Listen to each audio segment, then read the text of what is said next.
السلام عليكم ورحمة الله وبركاته. الحمد لله وكفى، والصلاة والسلام على نبي المصطفى وعلى آله وأصحابه عن الصدق والوفاء. النبي المصطفى رسول الله صلى الله عليه وسلم وآله وزواجه وذريته وأصحابه وجميع إخوانه من الأنبياء وجميع الملائكة المكرمين، خصوصا إلى جاي المؤسس والمحرك والمدبر في ذا المسجد الاستقامة. شيء لله لهم. الفاتحة. أعوذ بالله من الشيطان الرجيم. بسم الله الرحمن الرحيم.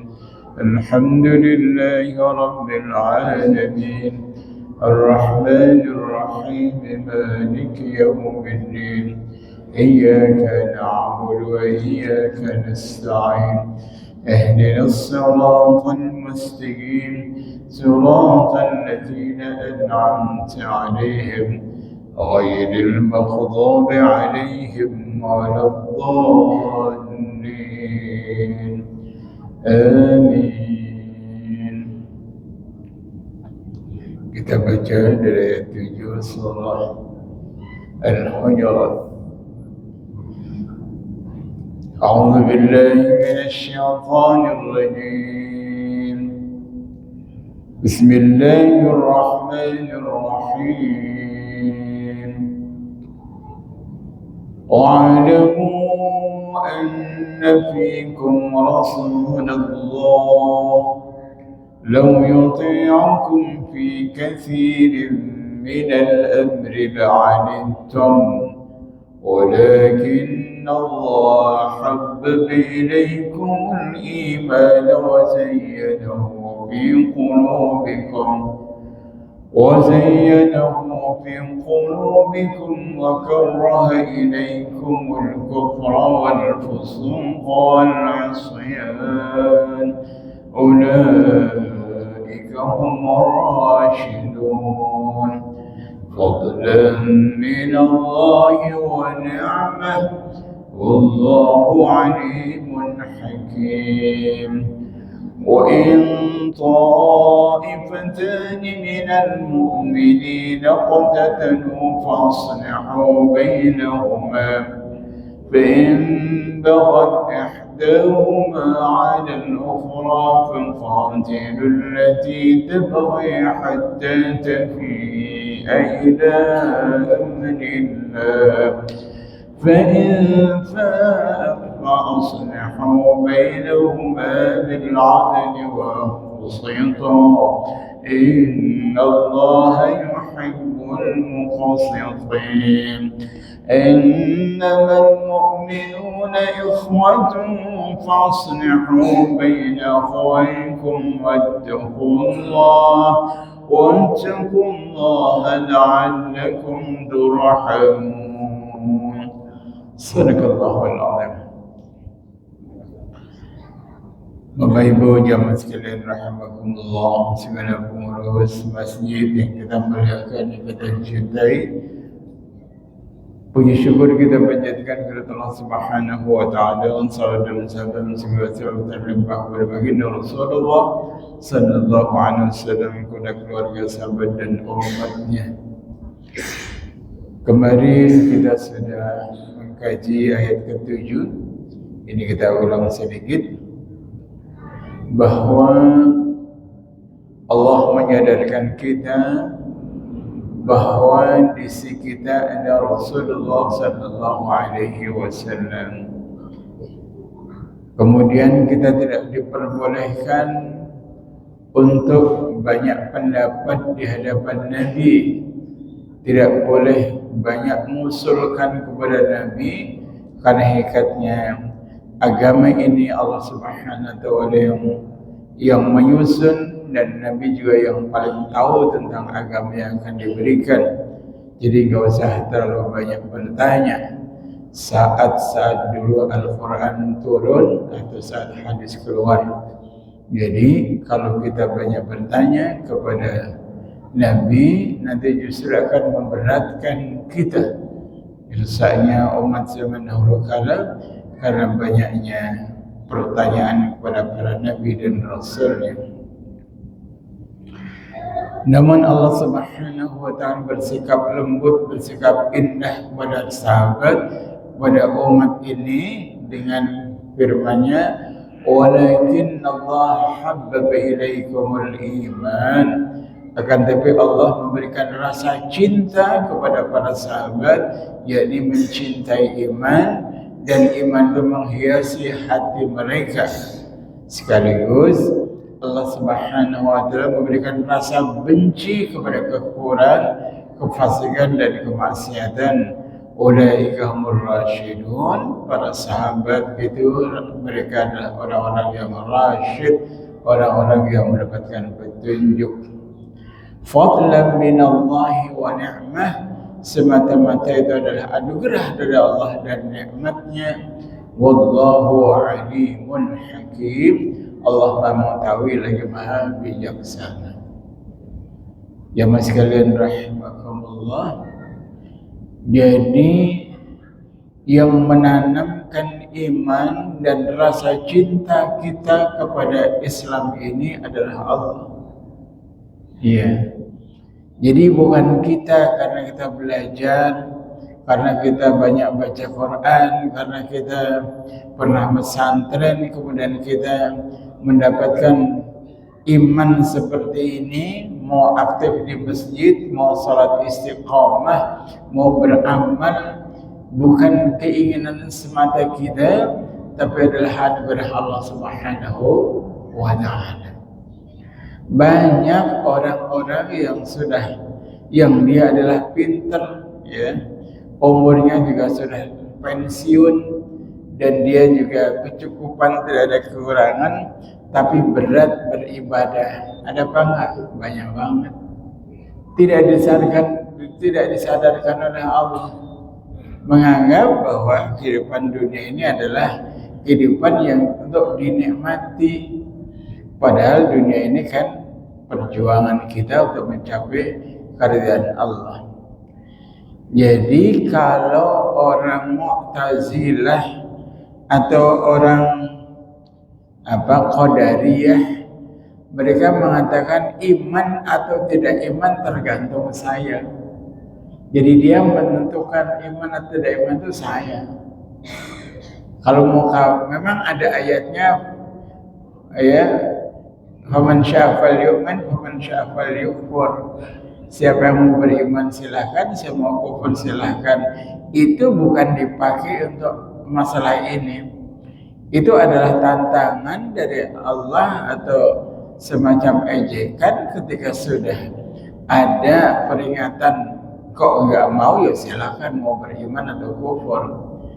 Tapi menurut Ahlus Sunnah wal Jamaah, iman Islam itu anugerah dari Allah Subhanahu wa Ta'ala. Karena itu kita bisa istiqomah seperti ini harus kita syukuri.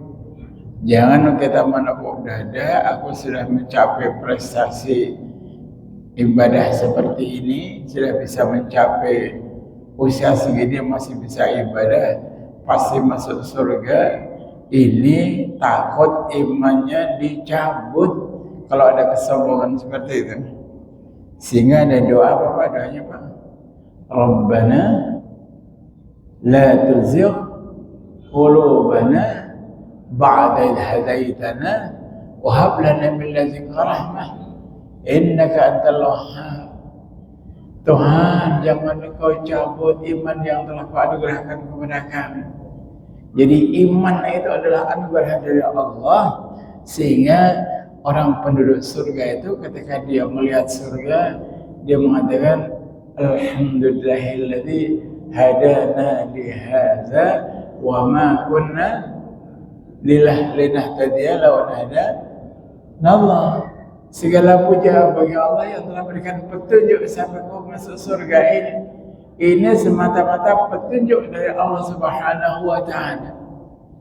Iya, saat dia tidak ada petunjuk dari Allah, maka nggak bisa kita. Jadi kita ini termasuk orang yang dipilih Allah Subhanahu wa taala untuk menjadi calon-calon penghuni surganya. Kok nggak ada yang aminnya?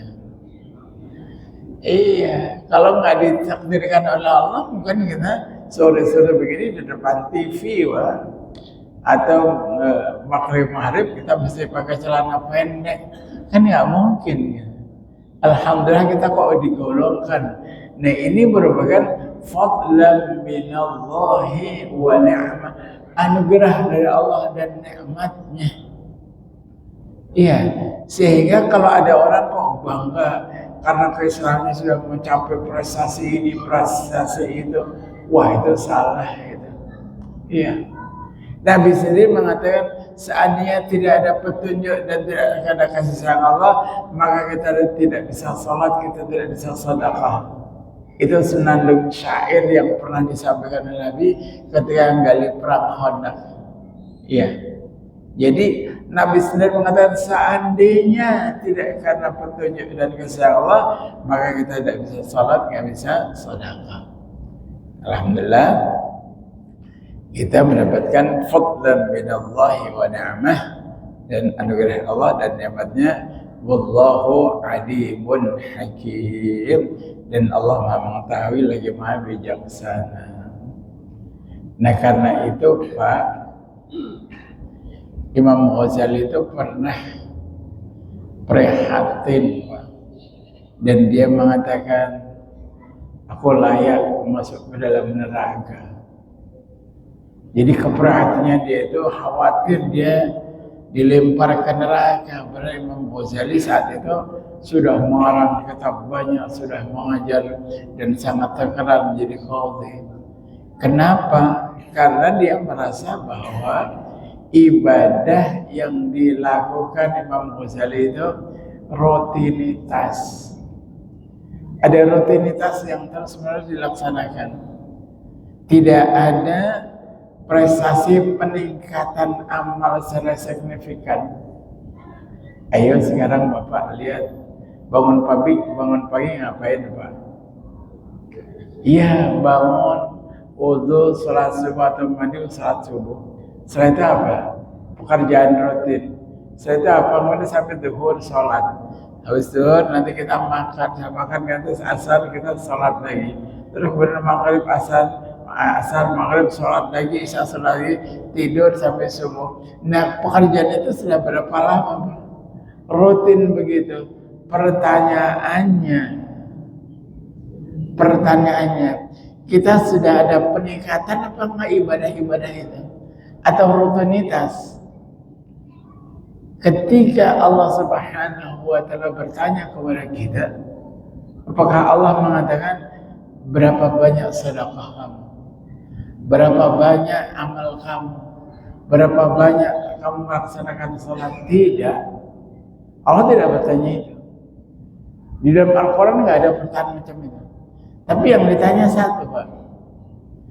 Alam ya'ni lilladzina amanu an tahsya qulubuhum li dzikrillah wa ma nazala minal haqq. Belumkah datang waktunya kamu itu bisa ibadah dengan khusyuk? Belumkah datang saatnya kamu itu ibadah dengan khusyuk?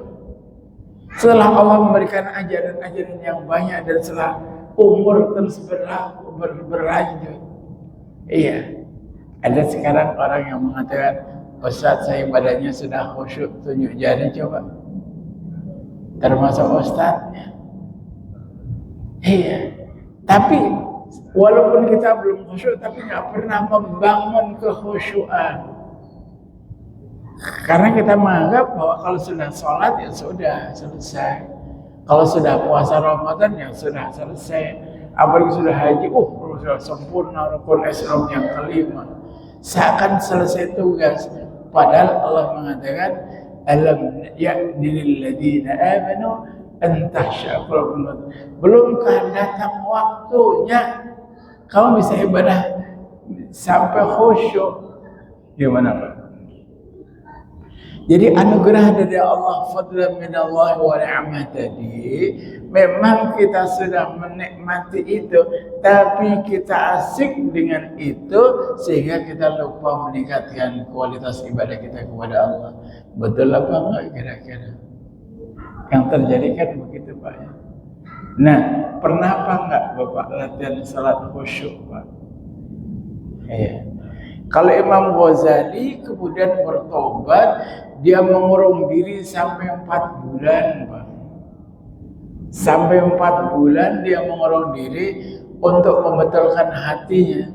Padahal dia seorang filosof, seorang ilmu kalam, seorang mufasir, segala macam ilmu.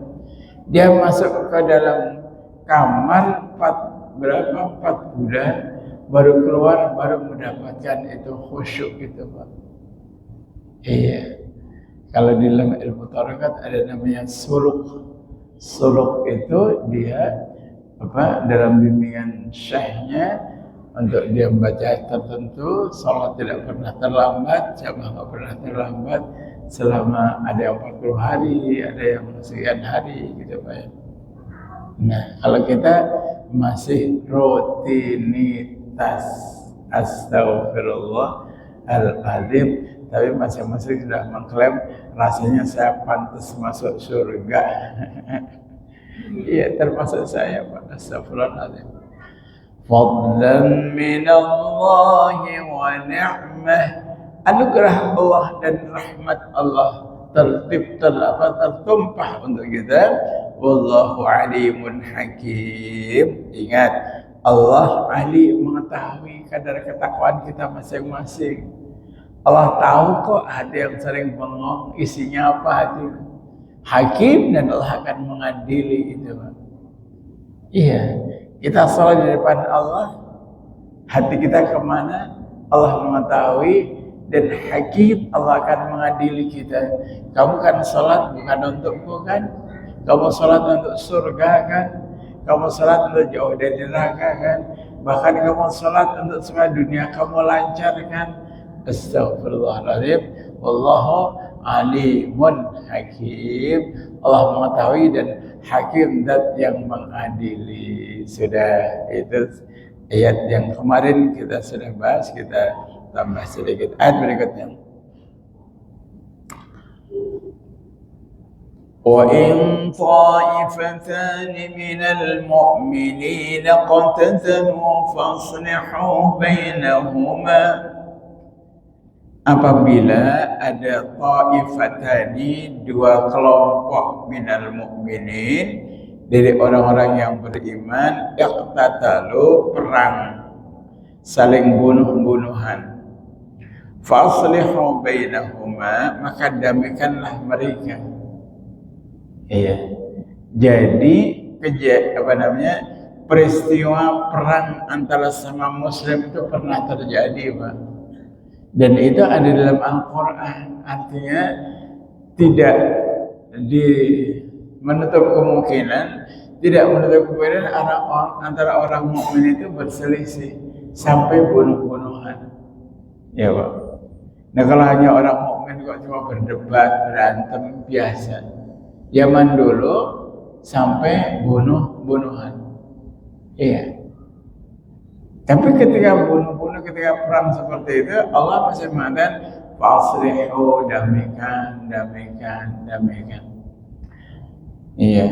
Artinya orang-orang mukmin yang bunuh-bunuhan itu masih dianggap sebagai orang mukmin, dan Allah mengatakan fa in baghat ihdahuma 'ala al-ukhra faqatilul lati hatta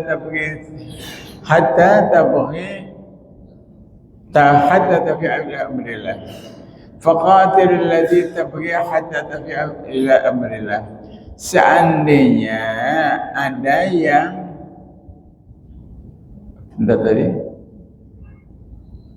seandainya ada orang yang membangkang, disuruh damai nggak mau, terus tetap memerangi, maka kelompok itu yang diperangi. Jadi ada 2 Pak, yang satu mau damai, yang satu tidak mau damai, tetap memerangi, maka satu itu yang harus diperangi. Harus disadarkan. Tapi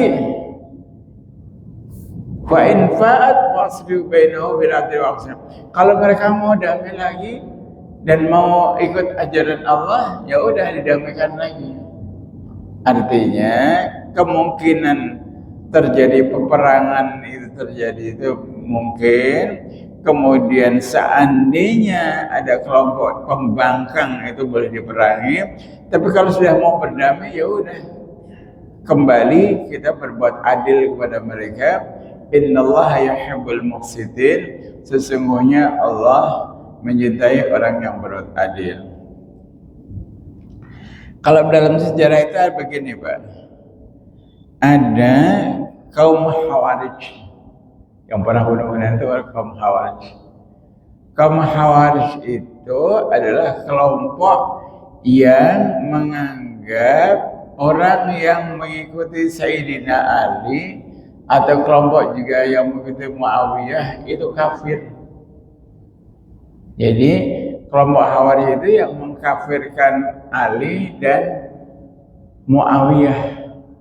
Jadi Ali kuasanya di Madinah, kemudian Muawiyah kalau kuasanya di Syam, terjadi perang.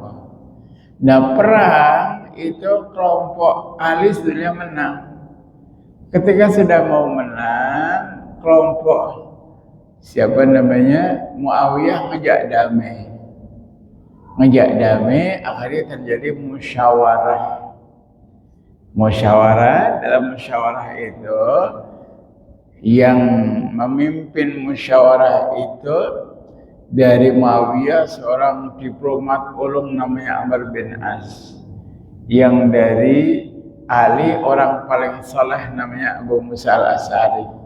Kira-kira kalau debat atau orang ini berunding, kira-kira menang diplomatnya atau menang orang saleh Pak? Ya. Dari Ali ada orang saleh namanya Abu Musa al-Asy'ari. Dari Muawiyah namanya Amr bin As, seorang politikus terkenal. Kira-kira kalau debat menang orang solehnya atau menang ahli debatnya Pak? Tentu menang siapa? Muawiyah. Amr bin As. Nah, kelompok yang tidak suka dengan debat ini karena diputuskan dari dua musyawarah orang tadi, maka Ali kafir, Muawiyah kafir, berikut pengikutnya gara-gara tidak berhukum dengan Al-Quran, tapi berhukum dengan musyawarah. Kafir. Kalau orang kafir berhak dibunuh. Jadi Muawiyah harus dibunuh, Ali juga harus dibunuh dan diperangi. Ini namanya kelompok apa Pak? Khawarij. Di kelompok Khawarij itu orang-orang yang sangar-sangar, yang pokoknya berbeda pendapat bunuh karena mereka neraka. Kalau berbeda pendapat, mereka dianggap orang sudah keluar dari Islam, dia adalah orang kafir. Kira-kira sekarang ada apa enggak yang suka mengkafirkan Pak? Halo Pak? Kira-kira ada enggak sekarang ini kelompok yang suka mengkafirkan kelompok lain ketika enggak sama pendapatnya? Ada apa enggak Pak? Ada Pak. Ada. ISIS kemarin itu, atau yang di Indonesia juga banyak Pak. Sementara bid'ah, kafir, neraka, ada Pak ya? Begitu terjadi Pak. Itu ada sejak zaman Khalifah Ali Pak. Nah, kelompok ini namanya kelompok Khawarij, di mana dulu pernah Nabi bersabda, nanti akan ada model orang-orang seperti ini. Ya Nabi sudah tahu bahwa keturunan dia nanti akan menjadi penghalang agama, dia adalah menjadi orang Khawarij. Kalau ketemu orang itu bunuhlah. Jadi Nabi sendiri sudah memerintahkan kalau ketemu sama orang Khawarij model seperti itu, bunuhlah. Berarti memerangi orang Khawarij itu boleh apa enggak, Pak? Membunuh orang Khawarij boleh apa enggak, Pak? Dalam syariatnya boleh, Pak. Jadi yang pertama, kelompok yang bahaya dalam Islam serta sering mengkafirkan, itu namanya kelompok Khawarij. Kita boleh memerangi, bahkan kita boleh membunuh. Kelompok yang pertama, Pak. Ini kelompok yang pertama. Kelompok yang kedua adalah Ahlul Bughat. Ahlul Bughat itu apa? Kelompok yang tidak sesuai pendapatnya dengan pemerintah, sehingga dia membangkang. Tapi tidak sampai mengkafirkan. You know? Kalau tadi kan mengkafirkan, Pak. Kalau yang kedua ini kelompok Bughat itu pembangkang saja, tapi tidak sampai mengkafirkan. Nah, kelompok Bughat ini harus disadarkan, diperingatkan. Kalau misalnya maksimalnya ya di penjara saja, kayak gitu, Pak. Kelompok Ahlul Bughat. Iya, jadi tidak sembarangan orang langsung diperangi, dibunuh, enggak. Kalau kelompok Bughat ini tidak sampai mengkafirkan, kecuali kalau membahayakan negara, boleh negara bertindak. Gitu, itu kelompok yang kedua. Ada apa enggak Indonesia Ahlul Bughat, Pak? Ada yang dulu seperti Kartosuwiryo, kemudian apalagi Karm Bezaka dan seterusnya, itu Ahlul Bughat. Ya, banyak di Lampung dulu ada, di mana juga adanya, Aceh gitu. Disadarkan aja, sadarkan. Itu kelompok kedua. Kelompok tiga adalah kelompok qati'ut thariq, pengganggu keamanan saja. Sering ngerampok, qati'ut thariq merampok atau garong, seterusnya. Ini dalam Islam juga boleh diperangi, bahkan boleh dimusnahkan. Ya, karena mereka membahayakan, walaupun tidak mengkafirkan, walaupun tidak menjadi musuh negara, akan tapi mereka orang-orang yang mengganggu keamanan, ini boleh dimusnahkan. Nah, jadi dalam Islam itu ada aturan yang ketat, Pak. Tapi tetap saja harus damai. Fa'aslihu bainahuma, maka hendaklah damaikan di antara mereka kalau terjadi peperangan. Tapi seandainya mereka terus berbuat menyimpang dari aturan Allah dan Rasulnya atau negara, maka diperangi. Seandainya sudah kembali, maka harus berbuat adil kepada mereka. Baik, jadi prinsip di dalam Islam itu adalah perdamaian, Pak. Prinsip dalam Islam itu adalah senantiasa menjunjung persatuan, Pak. Iya. Menjunjung persatuan, menjunjung perdamaian, menjunjung keadilan. Allah mengatakan, innallaha yuhibbul muqsitin, sungguh Allah mencintai orang yang berbuat adil. Jadi kalau misalnya kebijakan pemerintah itu ada kelompok yang dekat sama kelompok yang dijauhi pemerintah, ini nggak boleh, Pak. Ya, kan kadang ada kalau politiknya yang naik ini, yang kelompok ini dijauhi, kan gitu. Kalau yang naik adalah partai ini, maka partai yang lain. Di dalam Islam nggak boleh sama, karena Islam keduanya adalah sama antara satu dengan yang lain. Mohon maaf ada ngomong politik sedikit. Saya kira itu, Pak. Ya, bisa kita lanjutkan dengan tanya jawab ayat 9 ataupun ayat sebelumnya. Silakan, Pak.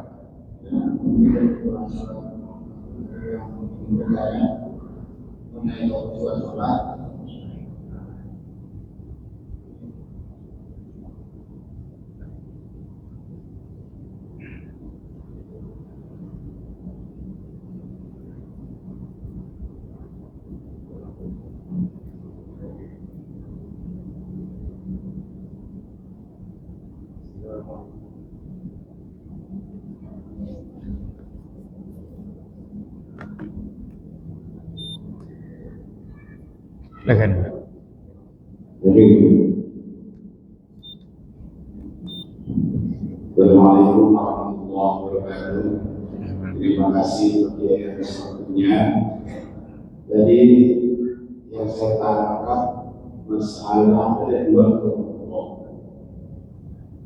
Dua kelompok ini saling berselisih. Yang satu mengajak damai. Ketika kita yang ada di tengah, berarti kita harus mengikuti kelompok yang damai. Tadi saya tangkap begitu. Yang orang di tengah ini apakah lebih baik melibatkan ini dalam rangka untuk mendamaikan, atau kita hanya ikut saja, ikut yang kelompok yang ingin damai? Dan dua kelompok ini, yang satu tidak mau damai, yang satu menginginkan damai.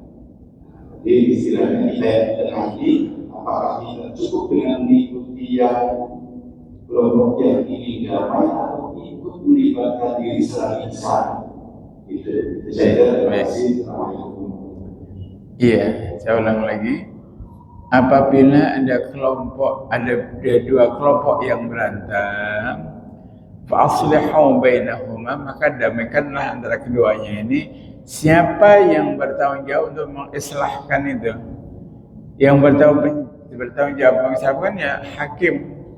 Hakim dalam hal ini bisa pemerintah, bisa pemuka agama, bisa ketua masjid, siapa saja. Begitu. Mereka yang harus tampil, jangan dari pihak yang bertikai. Karena kalau pihak yang bertikai yang mendamaikan, ya pasti nanti akan tidak adil. Maka juru damai ini harus diambil dari hakim. Hakim itu ya misalnya qadhi atau pemerintah atau ya pejabat gitu Pak ya. Seandainya adalah salah satu yang tidak mengikuti, tidak mau damai, tetap memerangi, maka pemerintah atau pihak yang berwenang tadi yang menghukum tadi, kelompok yang membangkang tadi. Jadi memang harus ada hakim, harus kuat di sini Pak, harus kuat, posisinya harus lebih tinggi. Kalau kita yang turun di situ masa itu nggak kuat Pak. Kalau dalam perkawinan terjadi syikok antara laki-laki, pengantin laki-laki dan pengantin perempuan, maka juru damainya siapa? Mertua. Mertua. Iya, mertua. Tapi kalau sudah terjadi akor, ya udah mertua harus menerima kembalinya mereka rujuk. Iya, tapi kalau tidak mau akor, ya harus ada warningnya seperti apa dan seterusnya. Seperti itu Pak. Jadi ada juru damai yang harus turun Pak. Dan ini adalah pemerintah. Ya, saya kira itu Pak.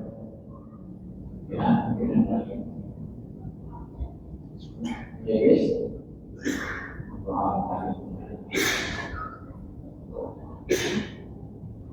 Silakan.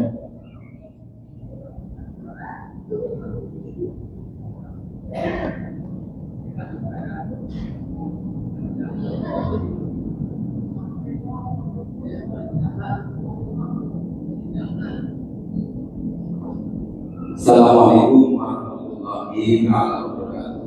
Kondisi saya punya masalah ini. Masalah kita ini masalah saudara ini. Saudara saya ini ada 5 ya. Ya. Ada saudara 5. Yang pertama, yang paling khawatir untuk dinamikan seperti nah, kebetulan orang tuanya tinggal mempunyai tinggalan sebut bagi sana. Nah, sebetulnya saya tanya begini, bagaimana tinggalan orang tua kita ini yang berlima ini dikuasai pertama ini, bahkan sampai sekarang nggak mau peraturan. Ini sebaiknya bagaimana solusinya kita ini untuk mendamaikan saudara kita yang pertama ini ya. Itu saja kita minta solusinya biar kita saudara lebih bagaimana bagaimana lebih baik ini. Terima kasih. Assalamualaikum warahmatullahi wabarakatuh. Iya, yang namanya hukum waris itu ada dalam Al-Quran sudah jelas, Pak.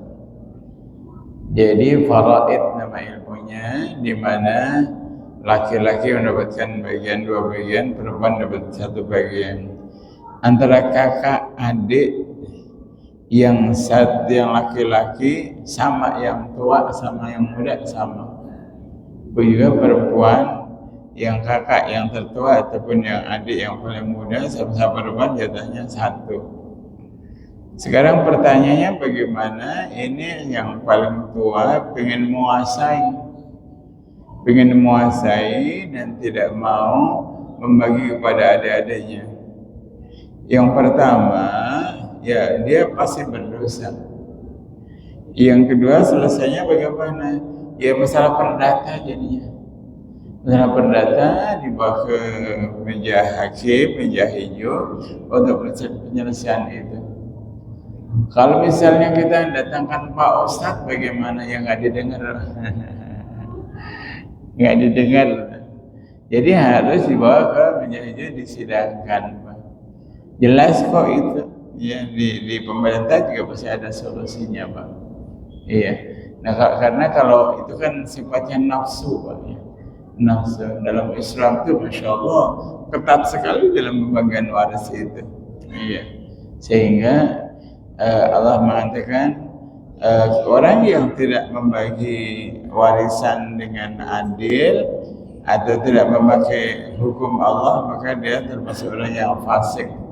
Fasik itu fasik atau munafik atau kafir gitu. Kafir dalam arti bukan kafir itu, kafir menyelisih daripada hukum Allah. Jadi diperdatakan aja, Pak. Iya, saya kira itu. Ya, Pak. Silakan Pak yang lain. Monggo.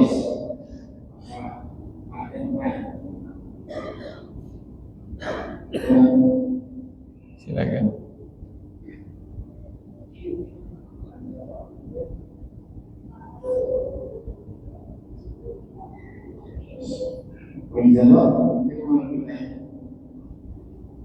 Waktunya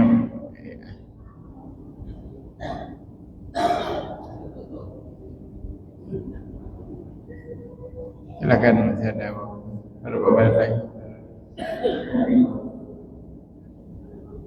Terima kasih dan juga banyak dari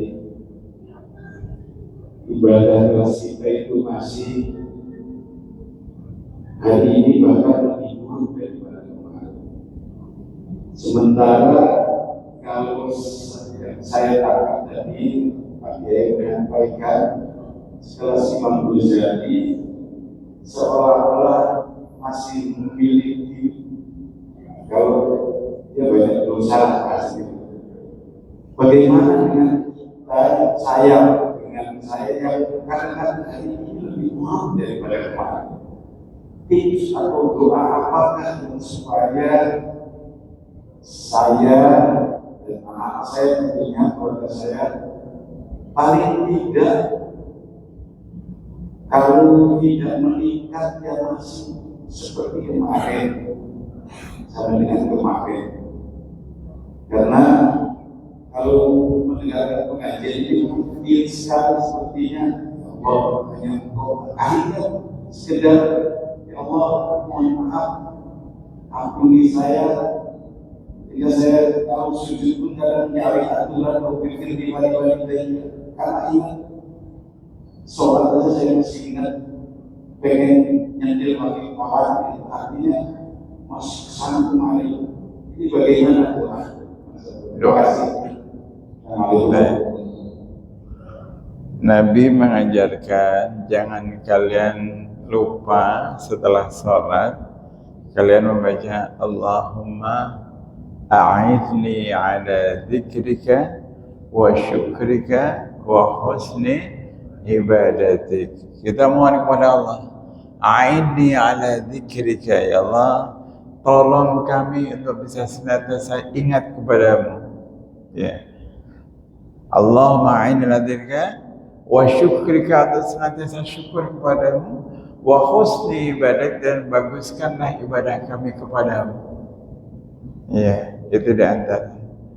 Jadi kita mohon kepada Allah agar kita itu dibimbing oleh Allah untuk senantiasa ingat, senantiasa syukur, dan senantiasa diperbaiki iman atau agama kita. Allahumma bersama, Allahumma a'inni ala dzikrika wa syukrika wa husni ibadatik. Hafal Pak? Sudah hafal belum? Allahumma a'inni ala dzikrika wa syukrika wa husni ibadatik. Kalau belum hafal nanti minta Pak Sufyan untuk ditulis di situ. Iya. Itu yang pertama. Yang kedua apa? Kita mendambakan hari yang terbaik, Pak. Bapak pengen hari terbaik itu kapan, Pak? Wah, ketika duitnya banyak, ketika anak ngumpul, ketika bahagia, sejahtera. Iya, bukan itu.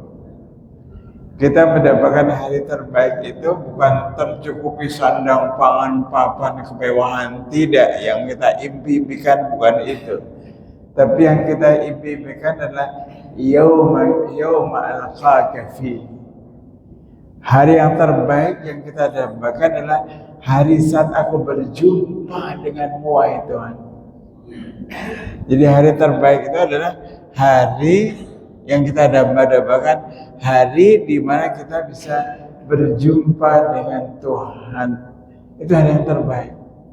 Berarti kapan, Pak? Saat kematian tiba. Kan yang terjadi kan kita malah lari dari kematian, Pak ya. Kan itu, Pak ya. Wah, doanya tawil umri wa sahih jasadi wa haji wa aksar amwali. Ya nggak apa-apa sih, bagus aja. Tapi jarang kita Tuhan, kumohon kepada Tuhan. Saat yang paling indah nanti adalah saat kematian kami berjumpa kepadamu. Ada apa enggak yang begitu doanya? Kenapa? Ya husnul khatimah sama, tapi husnul khatimah kan bahasanya kan bahasa umum. Kalau ini saat aku berjumpa kepadamu, itu khusus itu, Pak. Gitu, Pak ya. Jadi yang diidam-idamkan adalah hari pertemuan kita dengan Tuhan, sehingga orientasi hidup, orientasi kebahagiaan hidup itu ke sana semua. Ya, bukan kepada kebiarnya dunia yang kita dambakan setiap waktu, tapi kita rindu akan kematian yang bisa jumpa dengan Tuhan. Saya kira itu waktunya sudah habis. Oh, masih ada waktu. Baik, silakan Pak. Ada pertanyaan. Assalamualaikum warahmatullahi wabarakatuh. Bukannya sholat-sholat yang diharapkan itu pas terbit matahari. Nah, sholat isya itu apakah pas terbit matahari? Apa gimana yang dijawab? Ada waktu sangat singkat, Pak. Ada waktu sangat singkat sebelum matahari muncul, akan tapi matahari sudah terang di situ, sudah tampak. Namanya isyraq itu adalah saat matahari sudah nampak keluar, Pak. Bukan keluarnya ya, tapi menampaknya semburatnya. Ada waktu di mana kita di kalender atau di apa suka isyraq jam sekian. Nah, siapa yang berhak untuk salat isyraq? Mereka adalah orang yang duduk dari subuh, tidak bergerak, tidak kemana-mana, tidak ngomongin dunia, Zikir-zikir saja tidak batal. Kemudian salat 2 rakaat, salat isyraq, sunnah isyraq. Siapa yang bisa menjalankan salat isyraq 2 rakaat itu, pahalanya lebih baik daripada haji dan umrah. Insyaallah nilainya sama Pak Haji dan umrah, sehingga orang suka ngejar itu. Duduk dengerin ceramah, begitu isyraq selesai, isyraq masuk, langsung assalamualaikum, langsung lanjutkan dengan salat isyraq. Saya kira itu Pak. Belum sampai keluar matahari. Kalau udah keluar matahari haram. Maka harus hati-hati ngelihat jam, ngelihat kalender jam. Saya kira itu Pak. Gimana kalau saya punya gerak, habis sholat subuh punya kerja. Ya nggak bisa gitu. Mau menawar salat isyraqnya nanti di jalan gitu ya nggak bisa. Oh iya, kalau memang bergeraknya di masjid waktu isyraq Bapak masih bisa ya. Tapi kalau sudah bekerja yang lain-lain ya sudah dunia itu urusan. Ya itu untung Bapak tinggal di masjid tuh, kapannya bisa isyraq. Walaupun sambil nyuci apa nyapu sambil apa gitu ya. Begitu masa isyraq masih bisa Pak. Iya. Baik, Al-Fatihah.